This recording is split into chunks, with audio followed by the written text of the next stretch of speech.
यो आउन लागेको 17 अप्रिल औँसी धेरै नै ठुलो अस्पिसियस औँसी हो। अश्विनी नक्षत्रमा फल भइरहेको छ। त्यसैले यो दिनमा हामीहरू दान गरेर आफ्नो लाइफमा आएको अब्स्टिकलहरूलाई हटाउन सक्छौँ। अश्विनी नक्षत्रको फर्स्ट नक्षत्र हो। यसमा चाहिँ धेरै हिलिङ पावरहरू छ यो नक्षत्रमा।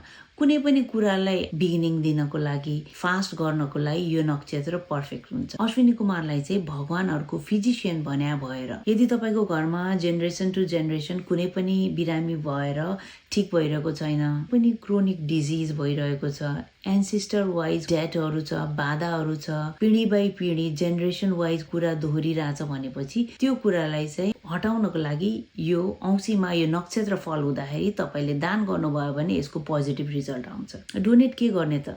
डोनेट हामी जे पनि गर्न सक्छौँ। जब तपाईँका एन्सेस्टर पितृहरू अलाइभ थिए त्यतिखेर उनीहरूलाई के खान मन पर्थ्यो त्यो खाना डोनेट गर्नुभयो भने त्यो बेस्ट हुन्छ। भनिन्छ यो दिन गरेको दान चाहिँ तपाईँहरूलाई औषधि जस्तो काम गर्छ तपाईँको लाइफमा प्रोस्पेरिटी ल्याउन र पिस ल्याउनको लागि। यो भिडियो चाहिँ मैले तपाईँहरूको लाइफको ब्लकेजहरू हटेर जाओस् भनेर बनाएको हुँ। त्यसैले यो दिनमा डोनेट गर्नुहोला। यो भिडियोलाई सेयर गर्न नबिर्सिनु होला। थ्याङ्क यू सो मच सुनिदिनु भएकोमा।